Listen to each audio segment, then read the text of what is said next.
So I finally saw Terrifier 2, folks, and let me tell you, I've already got my tickets to see Terrifier 3 opening night. For a series famous for making people sicker than your local Red Lobster, this movie grabs on and doesn't let go. Here are my thoughts, memoirs, and musings of what I liked and what I disliked about Terrifier 2, followed by my official tier list ranking of this bizarre movie. Let's start with what I liked. Number 1, the characters. Is it weird to say for a slasher horror movie that the characters were actually my favorite part? Is it possible to poop without peeing? These and many questions we may never get answers to, but like a blind man running a marathon, we would never stop. This movie legitimately has a great cast of main characters I actually cared about. A slasher movie where you legit don't want to see the characters get slashed seems strange, but that is what this movie did. Sienna and Jonathan are actually awesome, and their story takes a wild turn throughout the story. I would argue that these two characters grow more through this story than many of the horror greats. Art the Clown is another story. I didn't like the first Terrifier all that much, but one thing kept bringing my thoughts back to it, and eventually convinced me I wanted to give the second movie a try. It was art. Terrifier 2 takes the things I really liked about the sadistic clown and zeroed in on these elements to make it more of the movie's focus.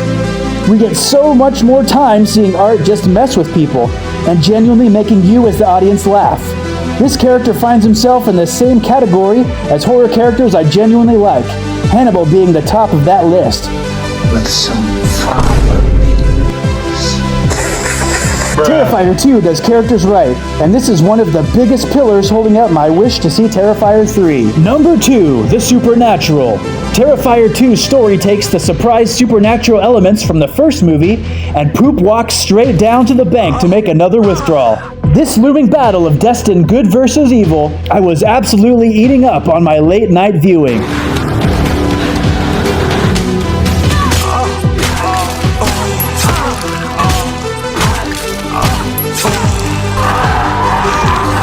Sienna being a conduit of some source of angelic good, while Art being the resurrected source of a demonic evil, had me getting all kinds of stiff-toed.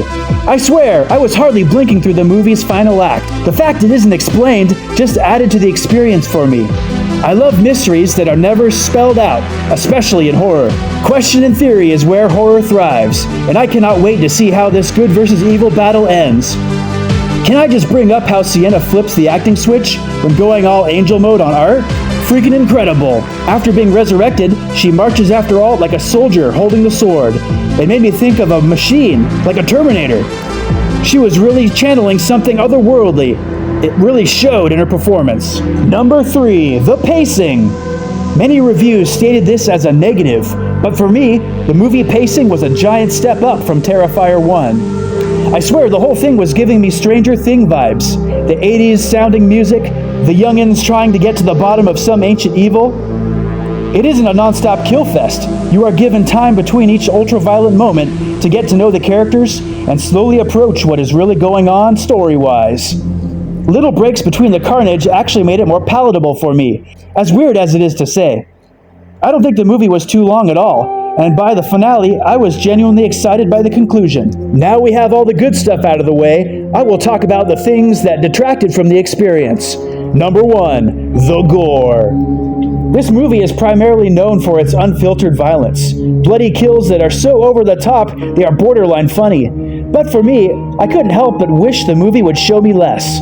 I was reminded of watching the original Texas Chainsaw Massacre. The violence happens largely in the imagination.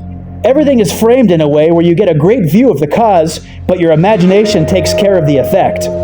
Terrifier takes the opposite approach, and for me, it's off-putting. This is a double-edged sword, however, since seeing in horrible detail what Art can accomplish makes him a villain you absolutely do not want to get caught by. I just would have liked to see less of it, as a personal taste. The glee and reactions the clown takes to absolutely atrocious things happening on screen makes it more palatable, however.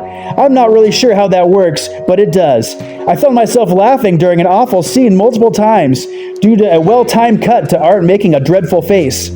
That being said, the gore is still a negative for me. Number 2, the acting. Most of the acting in this movie is actually really good, but the acting that isn't can really take you out of it. Main characters all did great. Jonathan was probably the weakest acting, but even then, his performance was still believable as a young boy trying to make sense of some pretty terrible events. This is really all I have to say bad about the movie. As a horror movie, it's really good. The good triumphing over evil elements had me pumped. As a Christian, I loved the angelic and demonic gambit being played out, but wish it wasn't so vividly violent. Seriously, it's like playing one of the new Mortal Kombat games, but with practical effects. My official tier list ranking of Terrifier 2 as a movie and as a best friend is an A.